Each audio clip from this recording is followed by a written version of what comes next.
Bonsoir Marine Le Pen. Bonsoir. Dans une semaine exactement, à cette heure-ci, on connaîtra le résultat du second tour. Si vous aviez un mot pour qualifier les 7 prochains jours, quel enjeu pour vous? Un enjeu fondamental, pas pour moi, pour le pays. Parce que je crois qu'on est vraiment arrivé à un moment donné où on est à la croisée des chemins et où c'est un vrai enjeu de civilisation qui se décidera. Est-ce que la France continuera à être la France ou est-ce que la France deviendra autre chose? La différence, elle peut se faire uniquement sur les idées ou aussi sur la personnalité. Est-ce que vos personnalités, à vous deux, vont jouer un rôle selon vous? Oui, je pense, oui, bien sûr. Le projet est fondamental, mais la personnalité, c'est ce qui fait que le projet sera ou non appliqué, que l'on peut ou non faire confiance. Alors sur le plan de la personnalité a ou non le courage pour mettre en œuvre ce projet. Qu'il a une régularité ou qu'il n'en a pas, qu'il est solide ou qu'il ne l'est pas, qu'il est attaché à la vérité ou qu'il ne l'est pas. C'est, oui, bien entendu, évidemment très important. Depuis le début de cette campagne, c'est quoi? Quel a été le moment le plus intense selon vous? Le moment le plus intense, c'est quand se dessine précisément le choix du second tour. Alors moi, je dis que pour la première fois depuis longtemps, il y a un vrai choix qui se présente aux Français. Car fondamentalement, nos deux projets divergent totalement. Au cours de cette campagne, il y a des moments, des instants. François Mitterrand, Jacques Chirac, Nicolas Sarkozy, tous sont revenus sur ces meetings de campagne. Qu'est-ce que vous ressentez, vous, en meeting, depuis le début de cette campagne? Est-ce que c'est enivrant?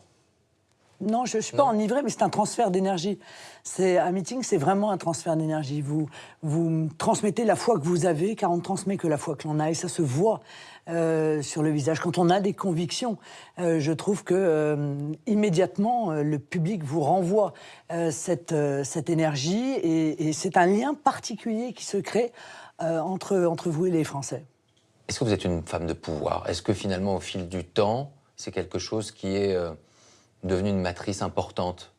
Moi, j'ai jamais été fasciné ni par le pouvoir, ni par tout ce qu'il y a autour du pouvoir. Aujourd'hui, vous ne l'appréciez pas, ce pouvoir, ou vous Non, mais ça n'a pas de voir. Le pouvoir est un outil.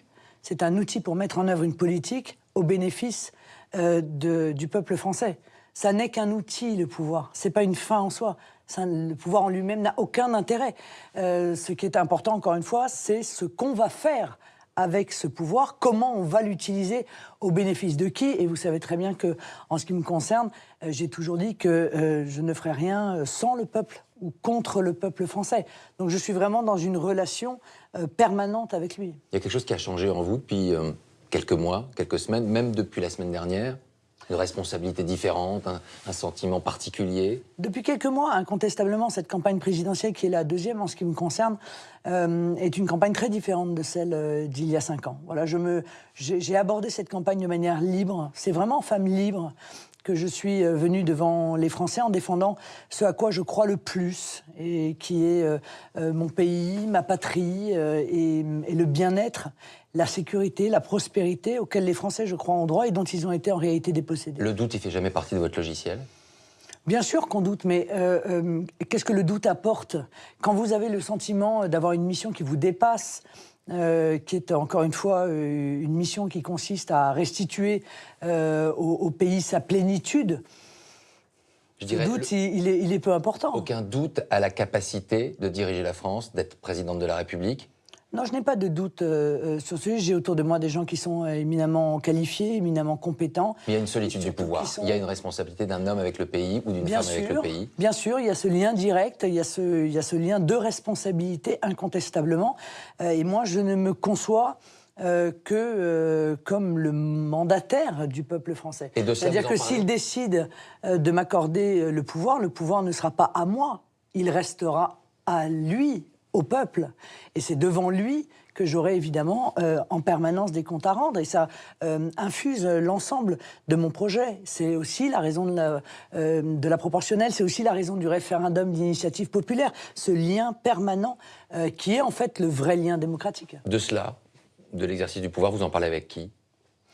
Je n'en parle avec personne, parce que précisément cet exercice, il est très personnel en réalité. Ce dont je parle, c'est du projet, de la manière dont on va le mettre en œuvre.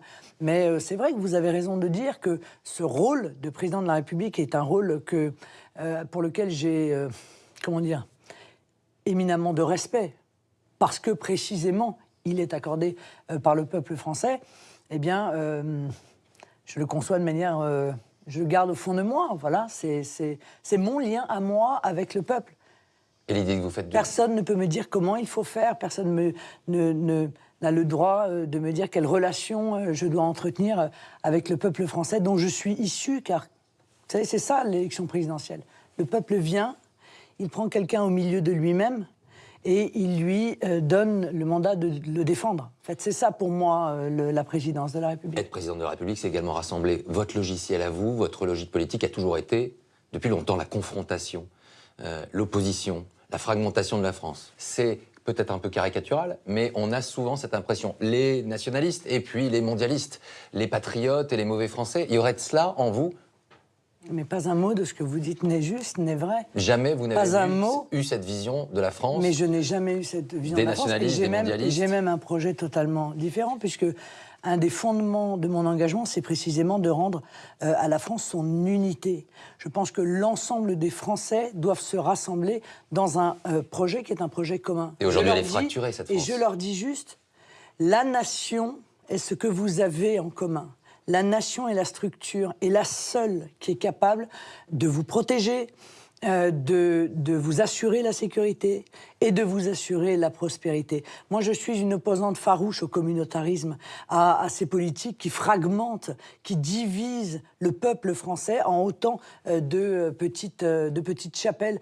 Il en est de même d'ailleurs dans le droit du travail, où on voit bien qu'il y a une volonté de fragmentation, on veut jeter les salariés les uns contre les autres, les entreprises les unes contre les autres, dans le cadre d'une espèce de concurrence permanente. Ça n'est pas du tout mon objectif. Moi, je viens de dire, nous sommes un peuple, nous sommes une nation, et c'est grâce à cette nation que nous allons partir à la conquête du monde.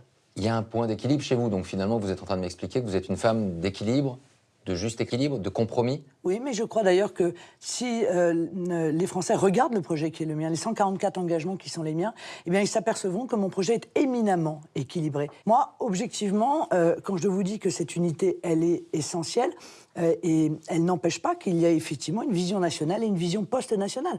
Il y a des gens qui considèrent que la France est un concept dépassé, qu'elle est trop petite, que c'est ringard, que tout ça, qu'il faut aller vers le mondialisme.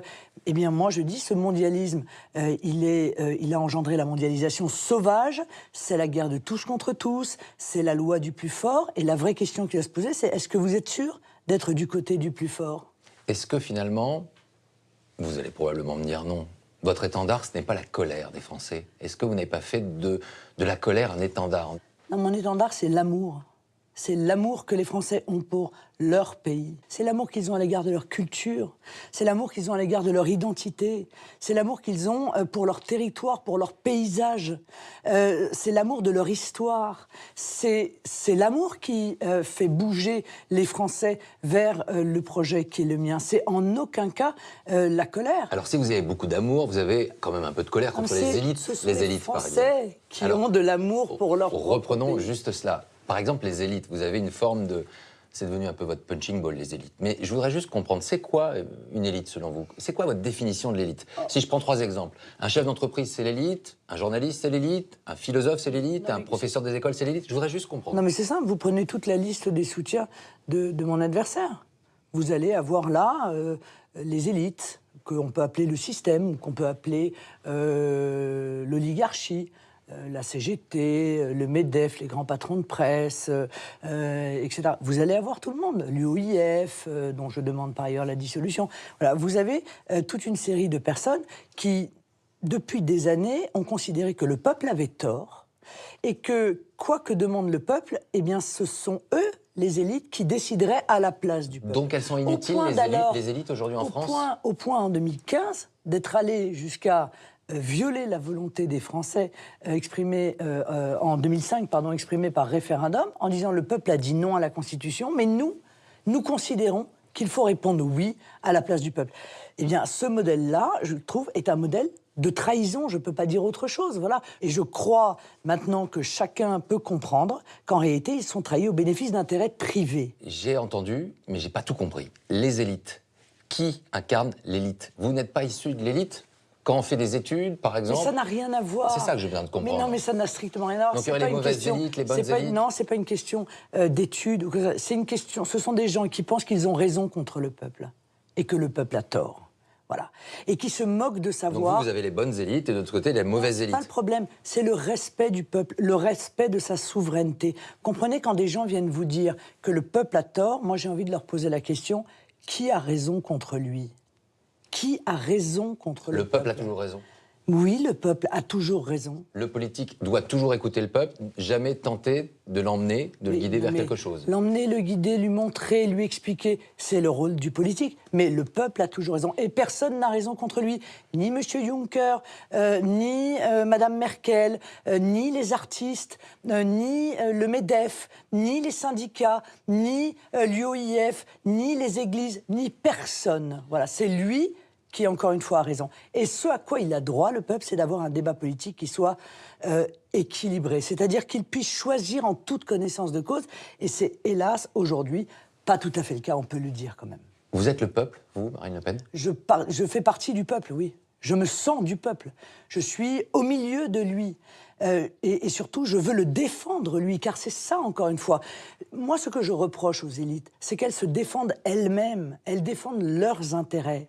Et elles sont prêtes à être heureuses toutes seules. Vous voyez, ça ne les dérange pas d'être heureuses, même si le peuple est malheureux. Eh bien, moi, je ne peux pas être heureuse si mon peuple est malheureux. C'est aussi simple que cela. Quand on a fait des études comme vous, quand on a été députée européenne, quand on a été l'héritière d'un pilier de la vie politique française, quand on a vécu... C'est quoi l'héritière? Vous avez hérité, et vous êtes dans l'héritage du parcours de Jean-Marie Le Pen. Non, mais j'ai hérité de quoi? Sans Jean-Marie Le Pen, vous n'auriez pas aujourd'hui... Non, mais j'ai hérité de rien. Je me suis présentée à la tête d'un mouvement politique et j'ai été élue. Qu'est-ce que vous auriez été sans Jean-Marie Le Pen politiquement? Et vous, qu'est-ce que vous auriez été sans vos parents, sans votre parcours, sans vos études, sans vos amis? Mais vous êtes dans une filiation politique et un parcours politique. Mais ça n'a pas de sens. Mais d'ailleurs, c'est une filiation, comme vous dites, qui ne m'a pas empêché de rompre avec lui. Et c'est définitif?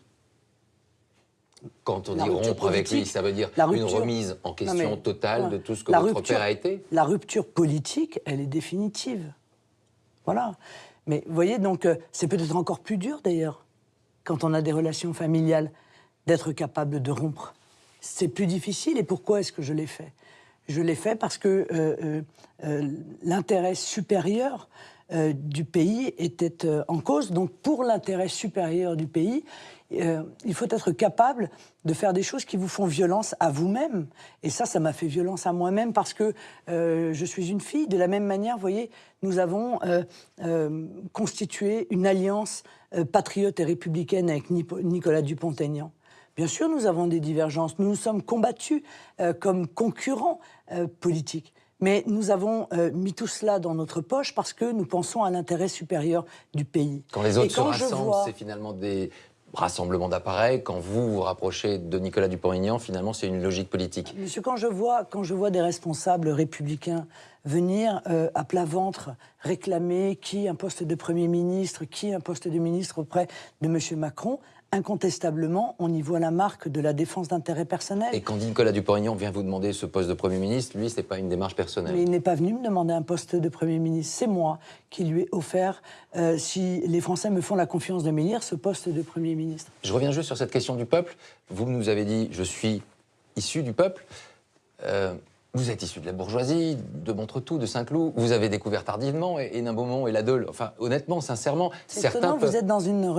Vous êtes dans un espèce d'état d'esprit de classe. Vous avez une vision de classe. Parce qu'aujourd'hui, on a la sensation que cette élection présidentielle a été positionnée sur un positionnement de lutte des classes, que vous avez positionné également. La France des pauvres contre la France de ceux qui seraient heureux et méritants. La France des abandonnés par les politiques contre la France de ceux qui sont les chouchous des politiques, pour lesquels tout est fait. Et ces deux France sont irréconciliables à vos yeux ? Mais la question n'est pas là. La question, c'est que d'un côté, il y a un tout petit nombre qui pense qu'il peut capter les richesses de la France, qui pense qu'ils peuvent se comporter comme des prédateurs et qu'ils peuvent nier la volonté populaire. Et de l'autre, il y a l'immense majorité des Français dans lequel vous avez aussi des patrons, des chefs d'entreprise, des gens qui sont pauvres, des gens qui sont riches, des gens qui croient au ciel, des gens qui n'y croient pas, des gens qui sont âgés, des gens qui sont jeunes. Il y a de tout. Ça s'appelle le peuple de France. Voilà.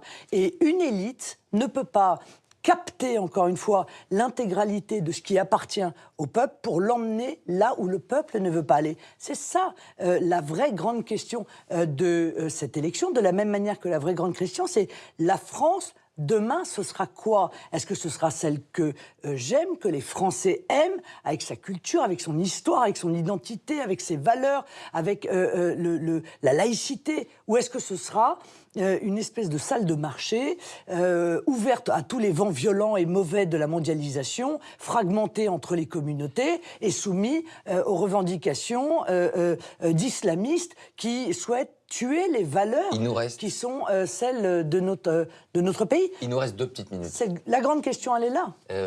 2 questions. D'abord, parmi les 3 derniers présidents de la République, alors on va prendre Jacques Chirac, Nicolas Sarkozy, François Hollande. Si vous aviez un mot pour qualifier les 3, Jacques Chirac.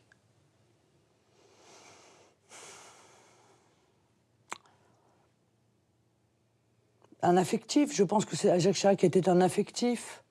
Il fonctionnait avec une bande d'amis, il n'avait pas une très grande ambition pour le pays, mais il était dans une forme de continuité. Il a eu de l'affection pour François Mitterrand, qui lui rendait bien d'ailleurs. Nicolas Sarkozy Nicolas Sarkozy, c'était un bulldozer, mais un bulldozer de la parole.